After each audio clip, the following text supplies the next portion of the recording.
अस्सलाम वालेकुम वीरो तो वीरनियो साढ़े चैनल 'ਚ एक दफ़ा फिर तुहाड़ा जी आया नूं।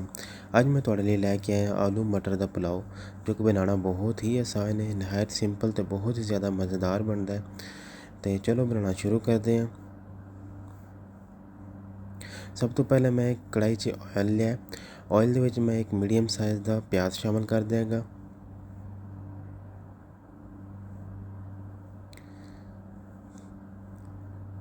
प्याज ਨੂੰ हल्का ਜਿਹਾ फ्राई कर देंगे लाइट ब्राउन कलर तक।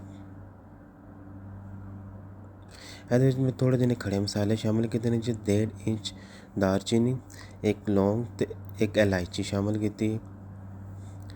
थोड़ा जिहा पानी शामिल करेंगे ताकि अच्छा जहा कलर आ जाए।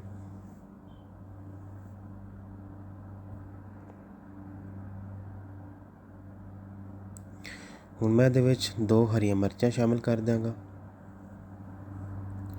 चिकन क्यूब्स ऑप्शनल ने, तुसी अगर शामिल करना चाहो तो कर सकते हो, लेकिन ਇਹਦੇ ਨਾਲ अच्छा फ्लेवर आएगा। 1 चम्मच काली मिर्च शामिल कर देंगा, 1 चम्मच ज़ीरा, 1 चम्मच धनिया पाउडर शामिल कर देंगा, नमक हस्बे जायका शामिल करता मैं। इन्होंने अच्छी तरह मिक्स कर लाँगे। 2 से 3 मिनट तक इन्होंने पका लाँगा।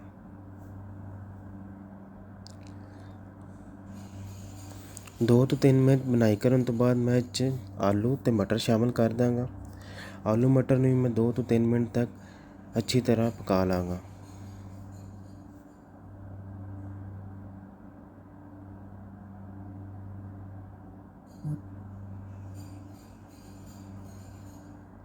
हाले तक चूल्हे की आँच तेज़ है। इस मैं 1 गिलास के करीब पानी शामिल करके चूल्हे की आँच मध्यम करके इन्हू मैं ढक देंगा ताकि आलू तो मटर अच्छी तरह पक जाए। तकरीबन 5 मिनट तक इन्होंने हल्की आँच पर रखा सी। 5 मिनट तो बाद आलू तो मटर से चेक कर लाँगे, माशाल्लाह अच्छी तरह गल चुके हैं। ऑयल भी अलग हो गया। हुण मैं इस पानी शामिल करांगा। पानी चावलों के अकॉर्डिंगली शामिल करांगे। मैं 2 गिलास चावल लै रहा तो पानी भी उस हिसाब से मैं शामिल कर देंगा।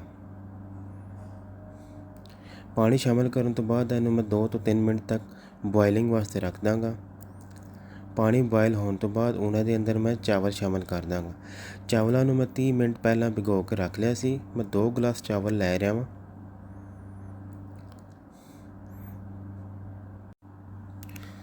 चावलों उन्नी देर तक ढक देंगे जिन्नी तक ये पानी खुश्क नहीं हो जाता।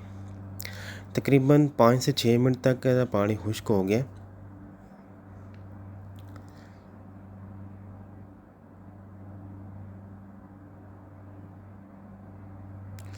हुण इस स्टेज पर आके मैं इत्थे थोड़े जे अंडे बॉयल किए हुए शामिल कर रहा हूँ। ये ऑप्शनल ने, खूबसूरत लगते हैं चावलों में, वैसे भी इसका टेस्ट बहुत आता है। थोड़ी मर्जी अगर तुम शामिल करना चाहो तो कर सकते हो। हुण मैं चावलों 15 मिनट तक दम के उत्ते रख देंगा।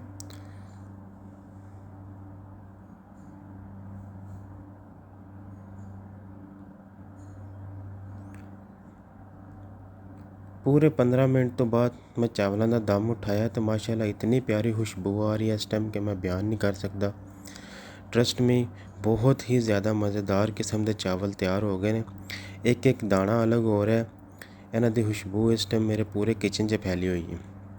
उम्मीद करना तुहानू मेरी ये वीडियो पसंद आई है। अगर पसंद आई है तो इनू लाइक शेयर सबसक्राइब ज़रूर करना। तो एक दफ़ा यह रेसिपी ज़रूर ट्राई करियो। बहुत ही ज़्यादा सिंपल है तो बहुत ही ज़्यादा मज़ेदार बनती है।